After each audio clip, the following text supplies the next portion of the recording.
one who gives charity will become rich. Blah, y'all already know what it is. Your boy Yaakov, what it do? The outlet to reality, the holdest podcast in Vegas and Chicago. What up? This is the place where you want to hide from your drama, or maybe hide from your baby mama. Just kidding. Y si tú quieres cambiar tu vida, if you want to change your life, then subscribe. Ching. By the way, guys, I have a book out called Shabbat in Chicago. It's out on Amazon. It's about an audacious single mom who opens her heart and home to five adopted kids while embracing her Latino culture, while being Jewish. And today we have a very special guest who I consider a friend, a brother. Give it up for the one and only Chewy.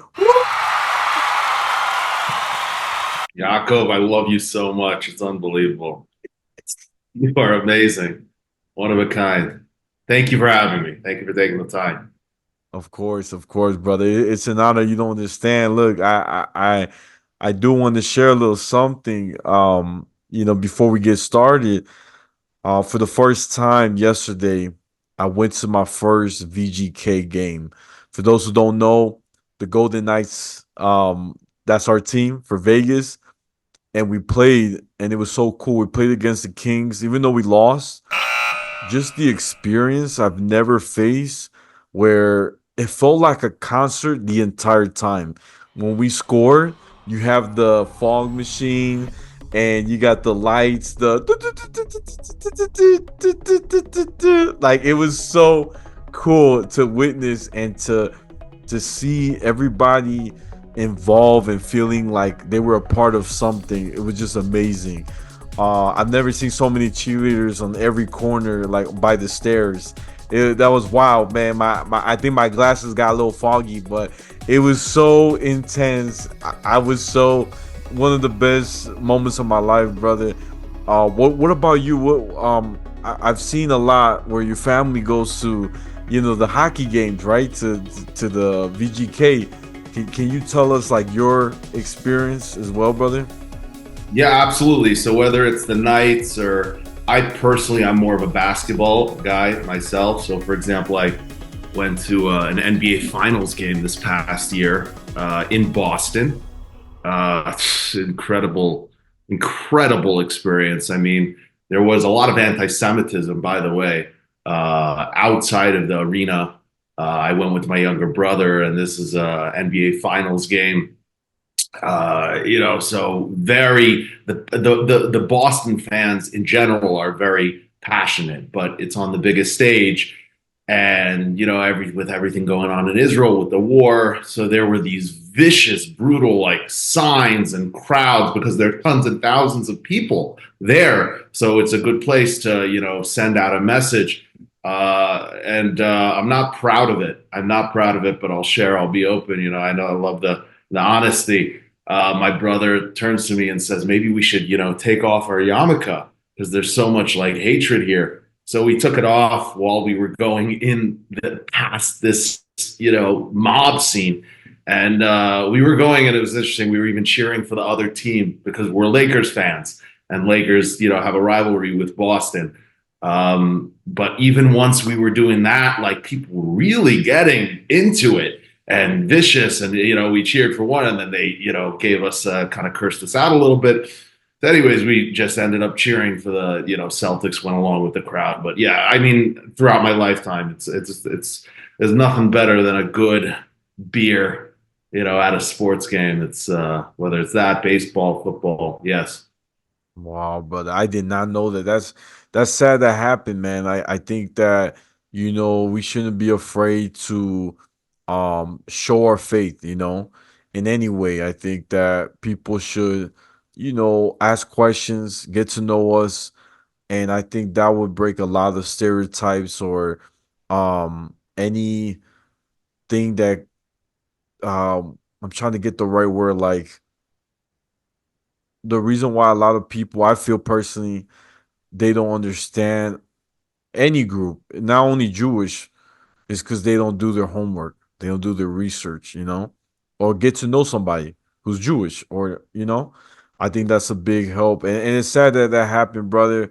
I'm happy you made it through. And look, but look at this. One of the biggest things that I saw from you, brother, and I'm so honored to be the first one to interview you on your new book. Please, if you could share the title, the um share us, how did you get to that point? Explain the writing process, what it took, because brother, I I'm just so proud of you. I just got to say that. Thank you. Thank you. Feels good to hear that. And like you said, the book is not even out yet. I was surprised how much feedback I've gotten even before the book exists. I mean, it exists, but it hasn't been released yet on Amazon at the end of God willing, the end of the month. In October, the final version is going to be released. The book is called Rabbi to Riches, a former rabbi's guide solution to wealth planning. And just to stop it right there, I actually some feedback that I've gotten from some close friends of mine. It's a bold title. It's a bold title, and they've actually, they've told me that, Shuey, like this could have a negative connotation on rabbis. Like, imagine if you were to say, from psychologist to hedge fund manager or something like that. It's diminishing the first position. So I've really actually, it's not easy getting, obviously there's been a lot of positive feedback, but we always tend to latch on to the criticism a little bit more. And that wasn't my intention at all. If anything, I hold rabbis in the highest regard, which is why I actually call myself a former rabbi, because even though I had the rabbinical ordination and the rabbinical training, years and years of really going down that path, I don't feel that I'm, significant enough to be considered a rabbi. A rabbi is of the highest stature. So that's why I call it former rabbi. But in terms of the actual book, it explains my journey as to the path I was on and the path I ultimately went. Now ultimately I became a wealth advisor at an RIA, a wealth management firm. We manage over $1.4 billion collectively in client wealth. And the book is really just meant to be a very short book. It's going to be I'm trying to keep it under 25,000 words. And the idea is I want someone to be able to read it without it being intimidating, be able to finish it under 2 hours in one sitting. And because I feel a lot of times these finance books and these books on business could end up being very intimidating. So I wanted to actually be giving the wealth management principles, the philosophies, the tips and tricks on more or less a silver platter, and that's what it is in a snapshot. And thank God it's really come out to be something that I'm truly proud of. Wow, that's amazing, bro. Look, I spoke to your brother like a couple days ago, Kemi, and I said, Hemi, I would love to do a book event at your show. Like, you don't understand. Like, you guys would be the first one to host, like let me host. And with your book coming out, I think it'd be nice if you and I collab, because you coming from being a rabbi and then going into wealth, right? Going into money, the behind, and me talking about what Shabbat means to me, right? What's Shabbat in Chicago? I think it'd be a nice little fuse, like if you want to do the first part, and I do the closing. I think it'd be a cool, a nice event that's never been done before. You know what I'm saying? And I think it'd be so fun because, I feel like I'm gonna be honest with you, brother. I've been now. It's been finally a year. I'm an author, and it's hard. I'm gonna be real. It's hard selling books. People don't read no more. I'm gonna be honest. They look at Yeah, Google like God. They go to Google. They're like, Google, it's tell me, so true. you know what I'm saying? What's the MX plus B? I need to find a slippery slope. You know what I'm saying? Dude, and Correct. it'll come out. I think that, doing any outreach, reaching out to the communities. I think that, brother, when you do give a shir, a class, or a message to a shul, a school, wherever, no matter what your title's called, is just the message it brings to the people. If it inspires them, that is more important because they will see the light in you. You know what I'm saying? They will grasp into it, you Yeah, know? they see what's within, and the truth is, I feel very optimistic about my book, and I'll tell you why. Because I naturally have a platform to not necessarily sell the book, but to get in front of people. I mean, first of all, just my client base. I intend on giving it to my clients, to giving it to my prospective clients. And it's not necessarily, I don't feel that I need to sell the book. I feel the book, is speaks for itself. And, it's very rare that you give someone a business card and even someone keeps it, or they certainly to be able to give it to their family and friends. But a book of a wealth advisor who is your most relevant trusted advisor, and has a book and it's an easy read, and I intend what the idea of this book is. And again, I don't have any pressure to sell it. That's not really the objective. It's really to be able to they always say that an author raises the authority, right? So I feel that going into especially a prospective client meeting, it would be good to give the book. And it's not such a unreasonable ask to go ahead and say, here's the book, if you could please read through it before we have our initial consultation. At that point, it already raises the stature, it raises the bar and the magnitude of the conversation, and they're already familiar with you. They already know what you stand for. And look, if it's not a fit, then better to know beforehand that it's not a fit. And if it's more of a fit, it kind of smoothens out the process, if you know what I mean. So I'm really excited. I think you're in a little bit of a more difficult spot because you don't have a natural way of going ahead and saying, this is part of the process. Like with me, it's going to be part of my enrollment process. I have clients, it's going to be sharing the book with them. I have prospective clients, God willing, it's going to be sharing the book with them. And I think I'm very confident given the content of the book. It's their stories, their real life examples. It's almost speaking to a seventh grader, so to speak. So I think the material is going to end up having its ripple effect in an organic way from within. And, hopefully in a year from now, we're going to be talking about maybe writing a second book. Who knows? But I feel very good about it. I love it. I love it. The Return of the Rabbi. That's the second book. The Return of the Rabbi. I say, I say, I can see it, brother. That'll be a catchy. Like, oh Yeah. snap! What did he do this time? You know, you gotta say, you gotta I'll, say, you gotta say. I'll tell you when I put out the book, someone made a comment, because my older brother, he's been a successful businessman, but in recent years he's really come into the community and kind of almost manifesting as a rabbi himself. So someone made a comment like, "Oh, I was rabbi to riches, and he was riches to rabbi." Wow. So who knows? Return of the rabbi, maybe, hopefully, one day. I wish. Yeah, yeah, brother. Yeah, no, it's good. I think that I love your vision, brother. I love your passion.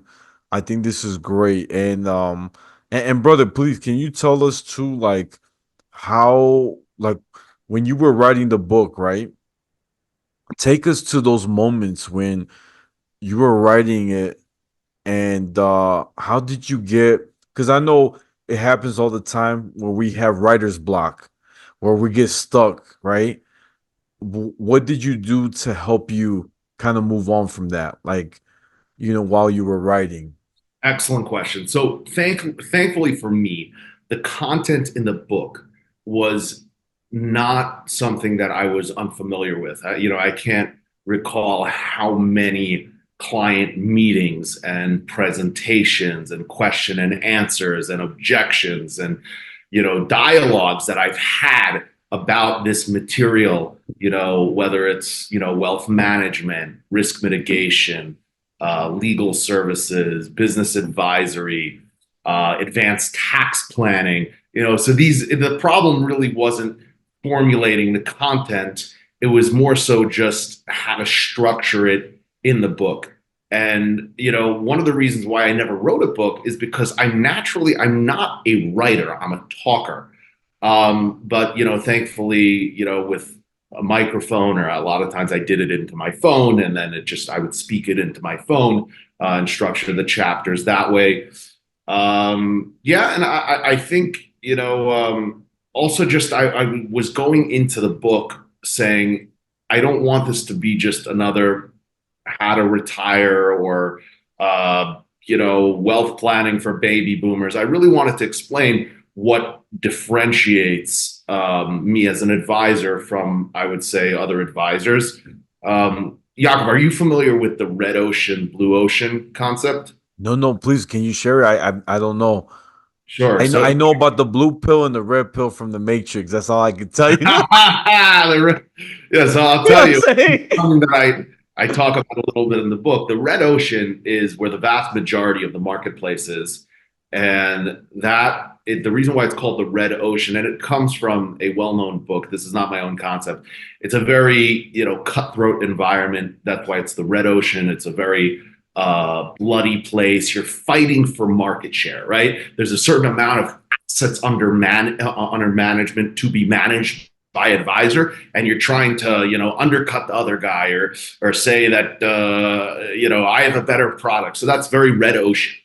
But blue ocean is you're not fighting for market share, you're actually creating market share, right? So whether it's going to an untapped territory or you're creating something that has not been a value proposition that has not existed before. So to give you an example, your typical car, right? A Honda, a Toyota, that's red ocean, right? It's fighting for market share. It's another brand, and maybe some people like it. Maybe it's a little bit more reliable. Maybe it's a little cheaper, what have you. But that's red ocean. Whereas a Tesla, that's a blue ocean, right? That's something that it was a new phenomenon, right? Or when you think of hotels versus an Airbnb, right? A Marriott hotel is competing against the other hotels, whereas an Airbnb, it's a whole different, world, right? Taxis versus Uber, right? That's red ocean and blue ocean. So what I do, I really feel, and this is the reality, it does not exist in the marketplace. Number one, from a standpoint of proactivity and availability. I pride myself on the fact that, I'm able to, clients can text me, they can call me, they can speak to me at evenings, they can speak to me on the weekends. In our industry, that's very uncommon. I mean, it doesn't really exist. It's more so like, call 9 a.m. the secretary in the office and we'll try to squeeze you in 2 weeks or something like that. There's actually like a wall and divisions and distances. And what I have found is this is the ultimate trust builder, and that's ultimately my business. And then just also being a holistic, proactive advisor, not just sticking in our own silo of wealth management, but really being a proactive quarterback in other areas of a client's peace of mind, financial equilibrium. So whether that's, insurance, whether that's, again, estate planning, tax planning, not just tax filing, but proactive tax planning. And so I explain in the book really what differentiates. And I found like by the time I was doing that, I was kind of done. It was already enough content for the book. So that was my experience writing it. I love that. I love that. Now, I wanna, kind of pick at your brain a little bit. And I know you study, when you became a rabbi, you had to study a lot of Gemara, Talmud.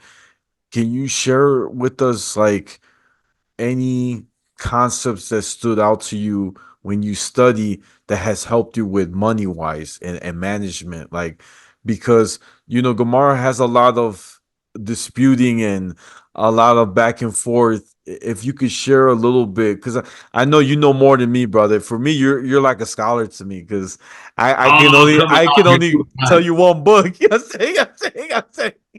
Yeah, no, I get it. One thing it's a great question. One thing that immediately comes to mind is the Talmud talks about one who gives charity will become rich. And it actually comes from a verse in the Torah, right? It says, Aser ta'aser. When it's talking about tithing, it says, tithe, you shall tithe, right? So the Talmud, dives in and asks, what does that mean? Tithe, you shall tithe. So it says, no, actually what it means is asher bishvil shetis asher. You shall tithe in order to become an ashir, in order to become rich.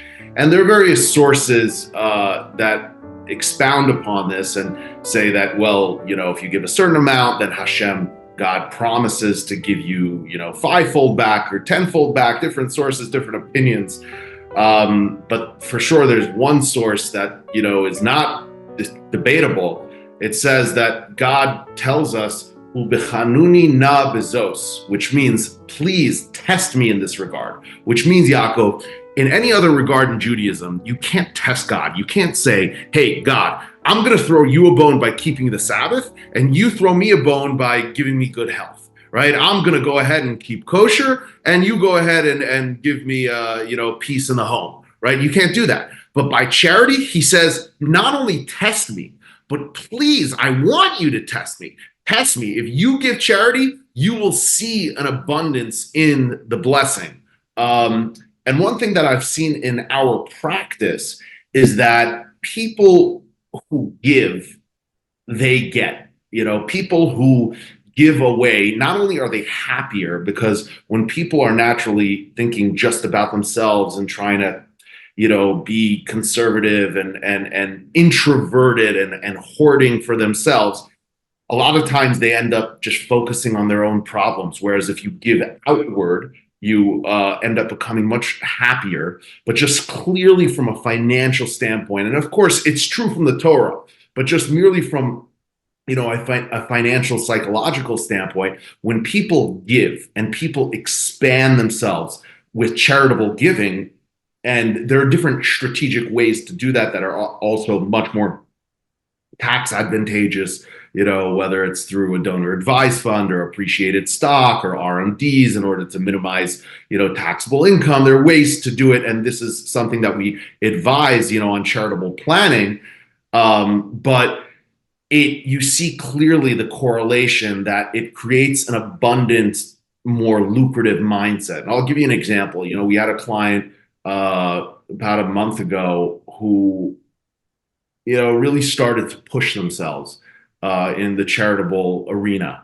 And they heard on a podcast, it was actually or some sort of talk, that you should try pushing yourself every so often to add a zero to what you typically would have given. In other words, if you are usually comfortable writing an $18 check to charity, learn to add a zero, 180, right? If you're comfortable writing 180, learn to write, an $1,800 check. And I think it was actually this fellow by the name of Ellie Nash, who he has himself a very big podcast, and he's an extremely successful businessman, motivational speaker as well. So he made a goal to himself, and he's actually from the Chabad community. He gave away $1 million before he was 25 years old. And he was a self-made man. And he would talk about this exercise of pushing yourself to add a zero. And they once asked him, Ellie, what are you comfortable? What is pushing you? And he said, to write a 7-figure check. That's really, that hurt me. That's me stretching myself. That means he's comfortable writing 6 figures. But anyways, what I wanted to say is that this client, basically gave a $54,000 gift, and then after that another $50,000 gift, and they came back and they said right after that happened, like, it expands you. And you end up thinking, well, I'm not going to focus on a deal that I get $2,000 for. What's $2,000? I just gave away 54,000, right? So your mind, transforms your mind, and you don't end up associating money with fear and having to save, and you're not going to have enough. And it ultimately just ends up gravitating towards more lucrative opportunities. It also creates a hustle that wouldn't have otherwise been there. Imagine you get $54,000 of charity. So then you tell yourself, okay, let's go. Come on, let's go. Let's grind. Let's make it happen. So I always like understanding things on a multi-dimensional level. So of course the Torah says, if you give charity, you'll become rich. But that's a correlation that you see clearly in the real world, that people who have money, it's because they give money. It's the biggest mistake to think that charity is a rich person's sport. It's not. It's actually, rich people already have it. It's the poor people who really should be giving, right? Because that's how you get. So when people say that they don't give because they don't have, it's really the opposite. You don't have because you don't give. Because you don't give, that's why you don't have. And there are ways to go ahead and even, a lot of times, I could go on and on about this subject because I've seen so many people, we think to ourselves that, I'll tithe, right? So I'll give 10%. So let's just say for a second, a person makes $100,000, right? So I'm gonna give after I make $100,000, right? All right. So what I was saying is that if a person goes ahead and plans to cut off a piece of the pie after they've already made their money, after tuition and God knows whatever expenses you have, vacation, insurance, food, a car, a mortgage, right? After everything's said and done, you don't have it, right, anymore to give. So then you get in this constant rut of saying, well, I can't give because I don't have. But people who go ahead and say, you know what, I'm going to give even though I don't have, even though I haven't earned the money yet, but I'm going to give. I'm going to put it on a credit card. I'm going to, I don't know, even borrow the money. You give, and when you do that, that stimulates a lucrative, almost like an abundant mindset and an abundant opportunity. It transforms your whole being.